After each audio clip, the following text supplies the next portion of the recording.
Salut à tous, alors c'est Frédéric Delavier. Ce soir, je voulais vous faire une petite vidéo qui m'a été inspirée par l'actualité et par le début de la campagne présidentielle pour l'élection du prochain président français qui dirigera la France, mais surtout qui fera les lois et qui proposera les lois sous lesquelles les Français devront vivre. Malheureusement, on peut le voir actuellement, les Français ne vivent pas en démocratie, parce que même si ils élisent des individus qui vont les représenter, malheureusement, ces individus ne proposent pas de lois qui vont avec ce que désirent globalement les Français. Et un peuple libre est un peuple qui vit sous les lois qu'il désire. Et je dirais même plus, un peuple libre est un peuple qui vote et abroge ses lois sans déléguer cette fonction à des individus. C'est ce qu'on appelle la démocratie représentative, c'est-à-dire que les individus vont déléguer à d'autres individus, le peuple va déléguer à certaines personnes la possibilité de faire la législation sous laquelle ils vont vivre. Ce qui est très dangereux, puisque ces individus peuvent être soumis à des lobbies, à des forces économiques, même des fois des forces extérieures à la France, qui ne vont pas représenter les intérêts du peuple ou, plus souvent, la volonté du peuple. Donc, cette démocratie représentative est particulièrement dangereuse et il serait mieux de voir apparaître une démocratie participative, c'est-à-dire des référendums. Alors le problème du référendum en France, je n'aurais pas fait cette vidéo il y a 15 ans, puisque pour faire des référendums, il faut que le peuple soit formé et informé au fonctionnement du système législatif et puisse s'intéresser aux lois et puisse, d'une façon très réactive, les voter le plus vite possible ou les abroger. Ce système, en France, en tout cas grand pays centralisé, était quasiment impossible à faire il y a encore 15 ans, puisque comment voulez-vous que quelqu'un qui vivant au fin fond de la Corrèze où je suis actuellement, puisse être au courant de tout ce qui se passe dans toute la France.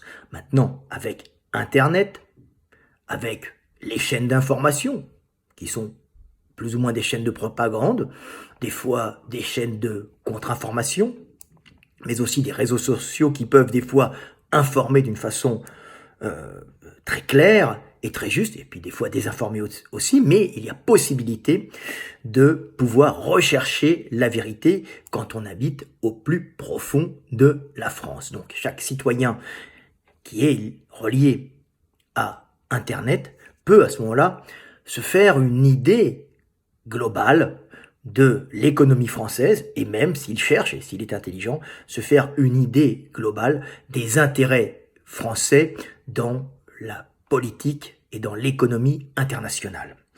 Alors, évidemment, le peuple n'est pas encore totalement formé à cela, mais il en a la possibilité, donc il est possible actuellement de faire une démocratie participative avec référendum et ne plus être un peuple de moutons, élisant des individus qui vont être présentés comme des chevaliers servant telle ou telle cause et qui vont à ce moment-là attirer les votes des individus qui leur donneront 100% confiance, en fin de compte c'est même pas de la confiance, c'est qu'ils ont l'obligation, ils leur donneront leur voix et ces individus qui vont être élus feront des lois qui ne seront pas forcément des lois voulues par le peuple. ces individus qui se présenteront quand on est dans une démocratie représentative, hein, sont souvent des individus qui vont pouvoir avoir accès, non pas aux réseaux sociaux, alors aussi aux réseaux sociaux, mais surtout aux grands médias d'information, qui sont en général possédés par des grosses puissances économiques, parfois françaises, ou gouvernementales, hein, puisque Antenne 2, France 2, on va dire, et même les télés des régions appartiennent, en fin de compte, au gouvernement, hein, et elles peuvent très vite se transformer en organes de propagande et non en organes d'information. Bien sûr, les structures, les organismes économiques, les puissances économiques qui possèdent les médias, qu'elles soient d'État ou en dehors, des grosses puissances économiques qui peuvent même avoir une influence sur l'État et donner des ordres à l'État, hein, peuvent à ce moment-là posséder par leur puissance financière les gros médias d'information et à ce moment-là influencer le peuple qui votera pour un individu qui les représentera. Malheureusement, ce système est complètement pourri puisque pour pouvoir se présenter aux élections présidentielles françaises, il faut avoir été adoubé, il faut avoir les 500 signatures que l'on va chercher chez les 42 000 soumis au système en vérité, hein, les 42 000 élus. Alors j'ai ma petite liste, hein, donc ça fait les députés, les sénateurs, les représentants français du Parlement européen, les maires, délégués des communes, délégués de communes associées, maires des arrondissements de Paris, de Lyon, de Marseille, les présidents des organes délibérants des métropoles, des communautés urbaines, des communautés d'agglomération, les présidents de communautés de communes, les conseillers de Paris et de la métropole de Lyon, les conseillers départementaux et régionaux, les conseillers territoriaux de Saint-Barthélemy, Saint-Martin et Saint-Pierre-et-Miquelon, les membres élus des assemblées de Corse, de Guyane, de Martinique, de la Polynésie française, des assemblées des provinces de Nouvelle-Calédonie, de l'Assemblée nationale de Wallis et Futuna, le président du conseil exécutif de Corse, le président du conseil exécutif de Martinique, hein, le président de la Polynésie française et le président du gouvernement national de la Nouvelle-Calédonie, et aussi les conseillers à l'Assemblée des Français à l'étranger et les présidents des conseils consulaires. Alors tous ces individus représentent 42 000 élus à peu près, que l'on ira chercher pour avoir les 500 signatures et pouvoir se présenter. Évidemment, pour avoir les 500 signatures et pouvoir se présenter, il faut déjà avoir un gros parti politique qui sont souvent financés et aidés par des gros groupes politiques pour être visibles. Et pour être visibles, ils sont obligés de passer par les grands médias qui appartiennent à ces gros groupes économiques. Donc tout est faussé dès le début. Donc vous aurez, pour vous représenter, ou tu auras pour qu'ils te représentent, que des gens qui sont, en fin de compte, soumis au système et qui ne représenteront pas forcément les intérêts des Français dans leur globalité ou de la France, vraiment dans cette lutte économique des États entre eux, pour l'énergie, hein, souvent, mais qui représenteront, en fin de compte, les intérêts de certaines puissances économiques et des fois les intérêts uniquement de l'État par la propagande des télés. Et c'est un peu triste. Donc, ce n'est pas un bon système, c'est un système qui est à la base vérolé, pourri, qui est un système qui doit changer pour que l'on puisse être en véritable démocratie. Alors, la véritable démocratie existe, hein. Elle peut avoir ses limites et ses failles, mais vous avez par exemple la Suisse, qui est un petit État, hein, il n'y a que 8 545 000 habitants en Suisse, et la Suisse est une véritable démocratie. Elle a été très tôt une véritable démocratie, pas parce que le Suisse est plus intelligent que le Français, c'est que la Suisse n'est pas un État réellement centralisé. La Suisse est un ensemble de cantons, 26 cantons, et chaque canton même peut générer des référendums internes au canton. Donc la Suisse, en elle-même par sa structure et sa taille, hein, et le nombre réduit de ses habitants, est un État qui peut beaucoup plus facilement accéder à une véritable démocratie, la seule qui existe, c'est-à-dire la démocratie participative avec référendum, parce que tout le monde se connaît et un élu qui se présente dans un canton, qui va représenter les gens de son canton, va connaître quasiment, alors pas connaître tout le monde, mais va connaître beaucoup de gens, tout le monde le connaît, et il ne va pas, c'est pas quelqu'un qui est anonyme, et il connaît en général ses administrés, et il va pouvoir être plus près des gens et leur présenter à ce moment-là des lois qui seront votées par un référendum. Donc c'est un système qui peut avoir lieu dans des petits États. Alors la Hongrie présente aussi, je vis en grande partie de mon existence, de ma vie, je suis français, je paye mes impôts en France, je sais ce qui m'autorise à parler ici, je vis une grande partie de mon existence en Hongrie, qui est un pays d'adoption, et la Hongrie, bien qu'on dise en France que c'est une dictature, la Hongrie est en réalité une véritable démocratie, elle a ses failles, elle a ses côtés obscurs, mais la structure même de la Hongrie, qui est un petit État, qui atteint à peine le 10 millions d'habitants, je ne sais même plus si on est en dessous ou au-dessus, donc c'est pas beaucoup d'habitants, est un pays où, entre guillemets, comme on dit actuellement entre guillemets, comme ça, il dit ça sur Instagram, et est un pays où tout le monde se connaît. Et quand les lois sont passées, il y a parfois des référendums, mais pas toujours, mais il y a parfois des référendums, mais quand les lois sont passées par le gouvernement a ses oreilles et entend très vite qu'il y a des gens mécontents. Donc le gouvernement va passer des lois qui ne vont pas être trop impopulaires parce que il y a en Hongrie le fait que c'est un petit pays et qu'on sait ce que font les gens et qu'à ce moment-là, la Hongrie va tout de suite, les Hongrois sont très associatifs et s'il y a un problème, ils vont aller directement d'un coup de bus ou un coup de voiture devant le Parlement ou devant le parti, la maison du parti politique du Premier ministre. C'est pas le président qui vraiment dirige, c'est symbolique le président, c'est le Premier ministre. C'est pas pareil qu'en France. Orban est Premier ministre. Ils vont aller faire une manifestation devant le siège de son parti ou devant le Parlement. Et comme c'est un petit pays et qu'il a intérêt à se faire élire, il va tout de suite abroger la loi, ne pas la faire passer. Ou des fois, alors ça fait des mécontentements, mais c'est traditionnel en Hongrie, donc c'est pas une réelle démocratie avec référendum, comme en Suisse, mais il y a ce système du petit pays où tout le monde se connaît et on va à ce moment-là être mécontent et aller se pointer devant le Parlement ou devant le siège du parti politique en place et à ce moment-là la loi sera enlevée. C'est très classique à la Hongrie et c'est pour ça qu'on peut dire que la Hongrie est une véritable démocratie, même si le peuple des fois peut faire des conneries, mais ça se passe comme ça. On a vu souvent les premiers ministres hongrois enlever des lois quand les gens sont venus manifester, c'est traditionnel en Hongrie. Regardez, en 56, ils ont manifesté contre les Russes. C'est une...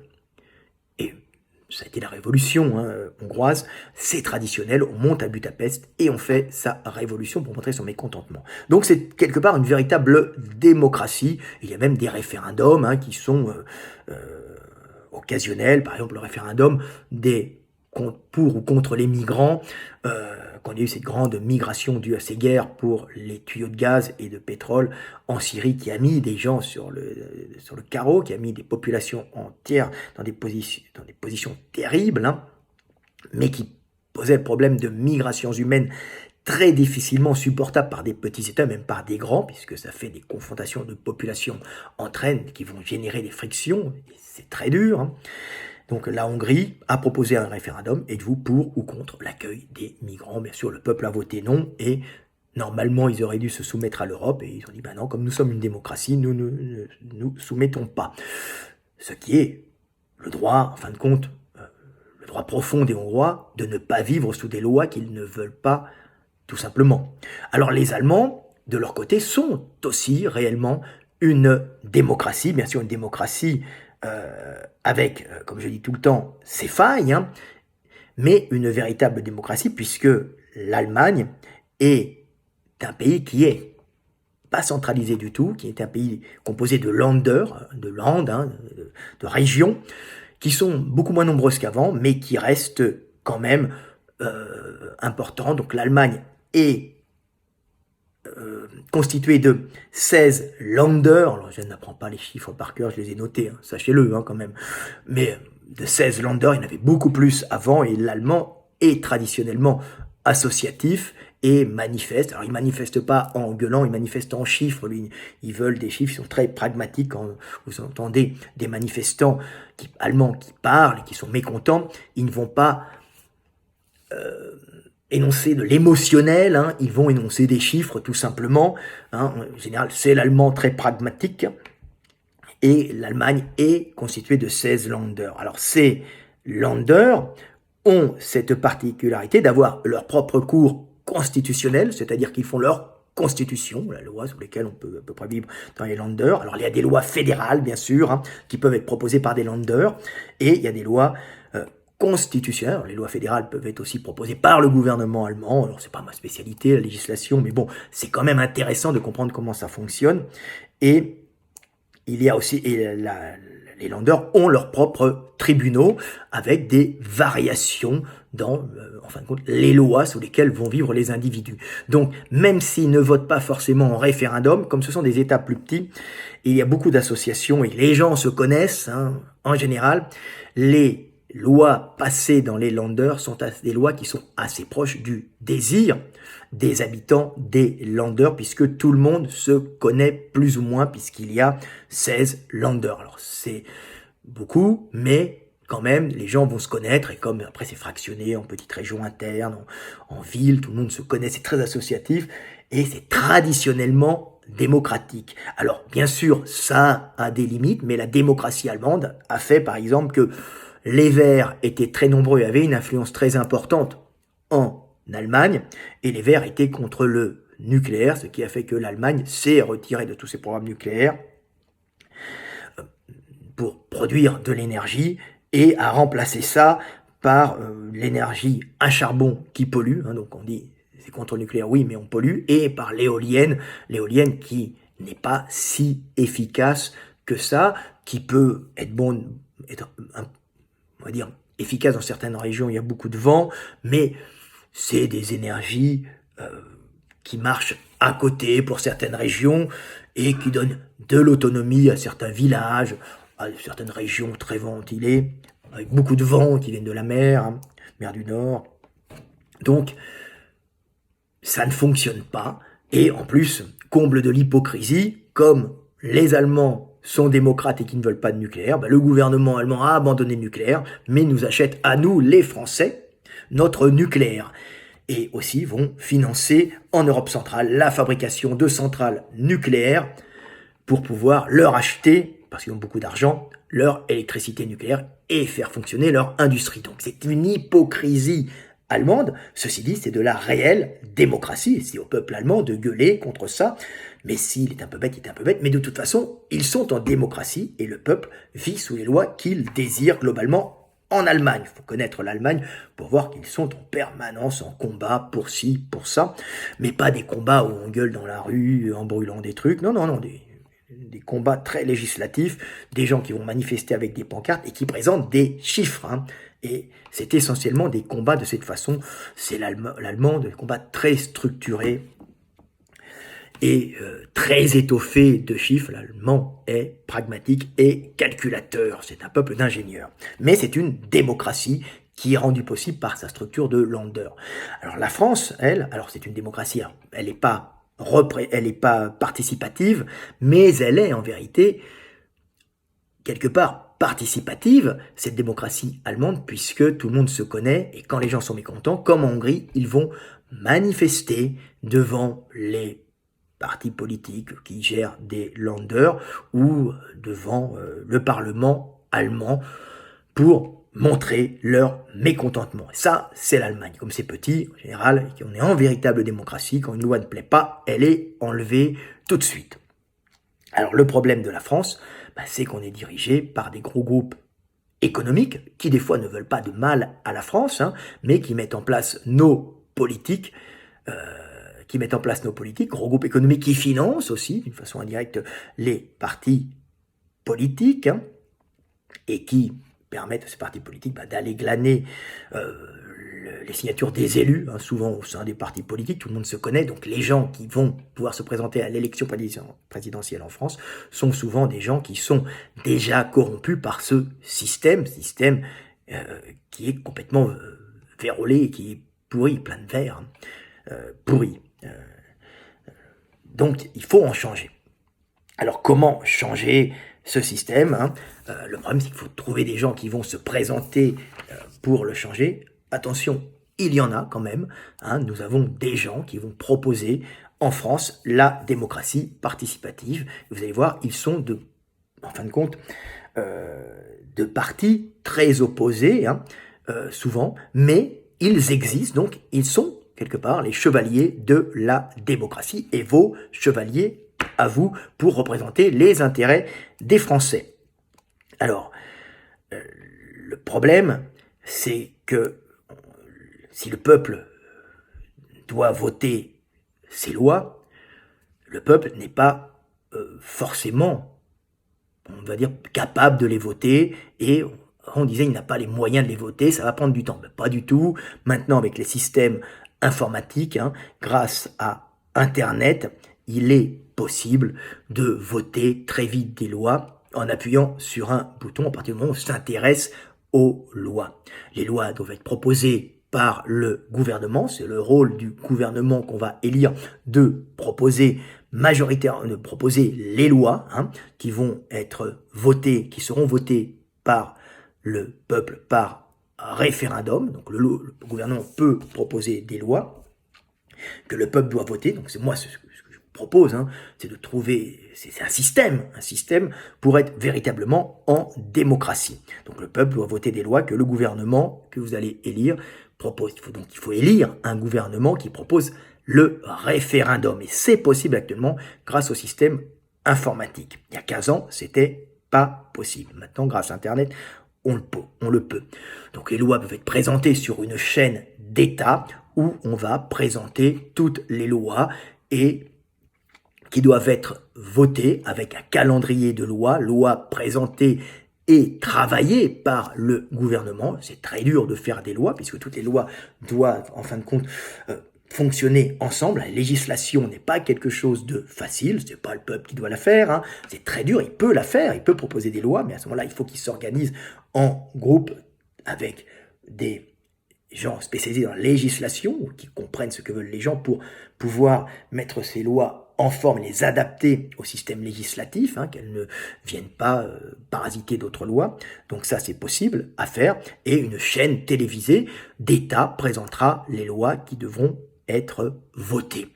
Les lois, c'est le système que je vous présente, qui est très facile à faire, en fin de compte, maintenant, seront votées par le peuple, avec un minimum d'exécution d'1 an et demi, par exemple, pour pas être dans un cafouillage total et laisser la possibilité à cette loi votée par le peuple de s'exprimer et de montrer sa qualité ou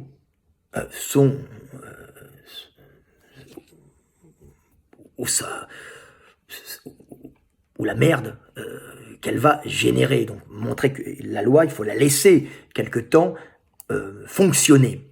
Donc une loi qui fonctionne bien, on ne va pas la dévoter, mais on pourrait appuyer sur un bouton. Chaque personne, chaque citoyen, s'il n'apprécie pas cette loi, appuiera sur un bouton et la dévotera. Et quand le nombre de dévotes sera supérieur au nombre de votations, à ce moment-là, la loi sera abrogée dans un délai, par exemple, d'1 an et demi, laissant le temps à la loi de s'exprimer, de montrer si elle est efficace ou inefficace. Voilà.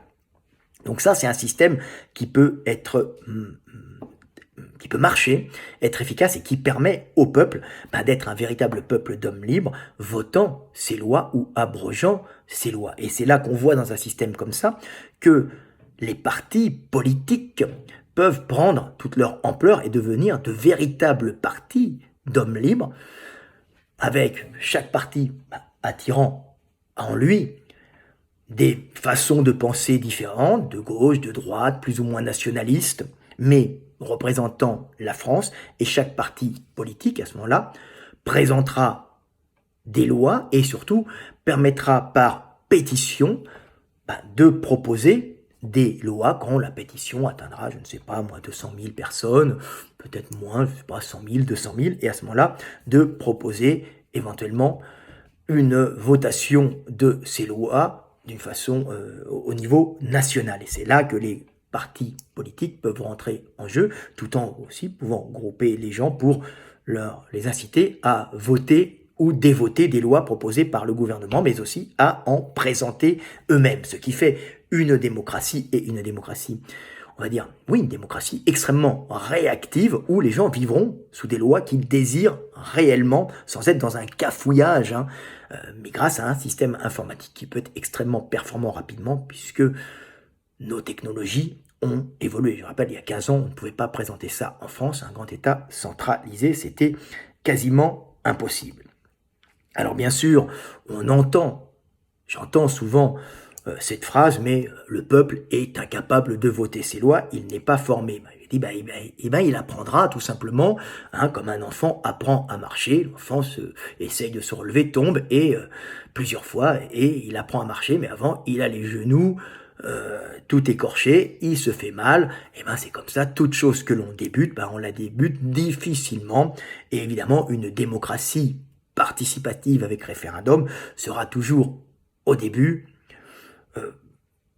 presque un échec à voir, puisque les gens ne sont pas encore formés. Mais il faudra former une nation d'hommes libres, c'est-à-dire il faudra former dès le plus jeune âge, c'est-à-dire à la maternelle et à l'école primaire, les jeunes Français qui deviendront des futurs votants au vote, en leur apprenant le vote et le référendum à la proportionnelle, tout simplement. Comme ça, ils s'habitueront et ils commenceront à être de véritables citoyens vivant dans une véritable démocratie, et non un peuple de moutons élisant leur berger qui les mènera à la tonte ou à l'abattoir, en général. Voilà. Donc, on peut former des gens à la démocratie en les formant très tôt, et grâce au support des chaînes d'État et des sites internet d'État, présenter les lois à la télé et sur internet, sur une chaîne où les gens voteront avec des systèmes sécurisés, bien sûr. Donc, ça rendra ce peuple responsable. Alors comme on dit, oui, le peuple n'est pas capable de voter, ne vous inquiétez pas si vous dites ça, le peuple est incapable de voter ses lois, le peuple est un peuple d'abrutis. J'entends souvent dire ça, oui, on a un peuple de cons la plupart du temps, je l'admets, mais rassurez-vous, tout de même, si on a un peuple de cons qui vote pour des cons, comme on a pu le voir, malheureusement, dites-vous que ceux qui votent les lois françaises ne sont pas forcément plus intelligents que le peuple, parce que ceux qui votent les lois, c'est eux, c'est Madame Chapia, vote les lois pour toi, et puis on va rigoler aussi, tiens, Monsieur Lang était ministre et faisait les lois pour vous, voilà, attends, je le mets, voilà, faisait les lois pour vous. C'est Monsieur Lang qui était ministre de la Culture, et c'est lui qui décidait, en fin de compte, avec vous, qui faisait les lois. Donc on rigole bien quand j'entends le peuple n'est pas éduqué, le peuple est bête. Oui, il est bête. Globalement, il est bête. Je parle pas de moi qui suis un être éveillé. Je parle du peuple dans son ensemble. Mais on peut l'éveiller, et de toute façon, les gens qui sont au pouvoir ne sont pas forcément plus brillants que le peuple qu'ils dirigent. Donc, il y a possibilité de faire mieux. Et en tout cas, la grande chose avec une démocratie participative en France, possible, je vous le dis maintenant grâce au système informatique et à Internet, la grande chose qu'apportera cette démocratie participative, c'est que le peuple sera responsable des lois qu'il votera, et des lois sur lesquelles il vivra, et il n'aura plus de raison, après, de gueuler et d'aller manifester et gesticuler pour se plaindre des politiques qui ont passé des lois sous lesquelles ils ne voulaient pas vivre. Donc on n'entendra plus tous ces moutons bêlants qui traverseront Paris ou les autres villes en gueulant après les politiques parce qu'ils ont passé des lois qu'ils n'aimaient pas. Ils seront alors responsables de leur réussite ou de leurs échecs, et ils devront fermer leur gueule, et ils arrêteront de bêler tout simplement, et ils prendront sur eux et décideront à ce moment-là de peut-être changer les lois, de les abroger. Mais ils seront responsables. Ça s'appelle l'âge d'homme. Arrêtez de gueuler.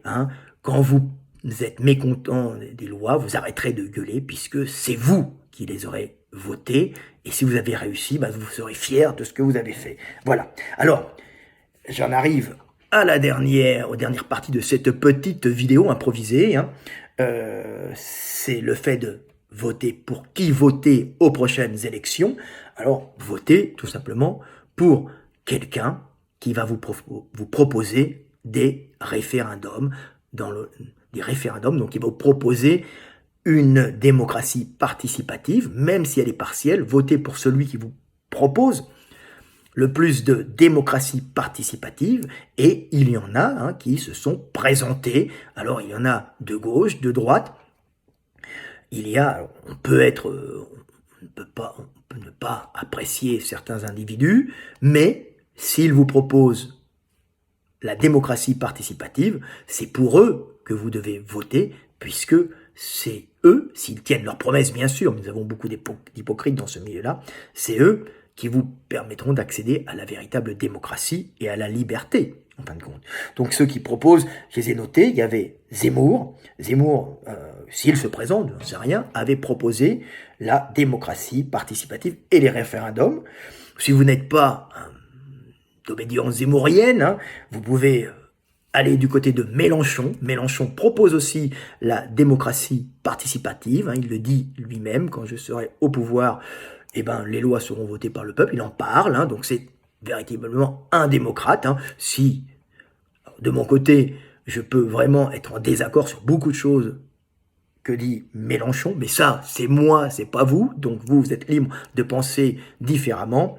En tout cas, Mélenchon propose la démocratie participative, et c'est tout à son honneur. Et il y a aussi Marine Le Pen qui l'a présenté. Donc on peut voir que Zemmour, Mélenchon, Marine Le Pen proposent la démocratie participative. Donc ils proposent une certaine liberté aux Français, que l'on soit pour ou contre ces trois individus dans leur façon d'être.